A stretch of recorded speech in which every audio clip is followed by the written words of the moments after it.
नमस्कार, मैं साक्षी। स्वागत है आपका भगवान चैनल में। भारत के इतिहास में वैसे तो कई सारे विमानों का जिक्र है, लेकिन पुष्पक विमान को इन सब में सर्वश्रेष्ठ माना जाता है। पौराणिक कथाओं में इस विमान के होने की बात कही गई है। वाल्मीकि द्वारा रचित रामायण में ऐसा कहा गया है कि देवताओं के शिल्पकार विश्वकर्मा ने इसका निर्माण किया था। इस विमान को बनाकर उन्होंने ब्रह्मा को भेंट किया। ब्रह्मा ने इस विमान को लोकपाल कुबेर को दिया और रावण ने कुबेर से इसे छीन लिया। रामायण के सुंदरकांड में 7वें अध्याय में पुष्पक विमान के बारे में विस्तृत रूप से कहा गया है। पुष्पक विमान की सजावट करने के लिए तरह तरह के बहुमूल्य रत्नों का इस्तेमाल किया गया था।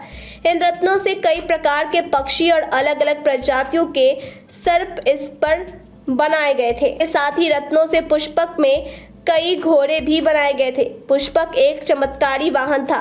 यह मन की गति से चलता था, यानी कि किसी जगह के बारे में महज सोचने से वह उस स्थान पर पहुंचा देता था। इससे आप समझ सकते हैं कि यह एक दिव्य विमान था।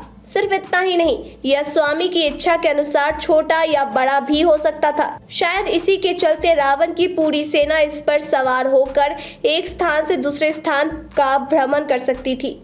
पुष्पक विमान की गति को मन के अनुसार कम या ज्यादा किया जा सकता था। वायु के समान वेगपूर्वक आगे बढ़ने वाला पुष्पक को पाना आसान नहीं था।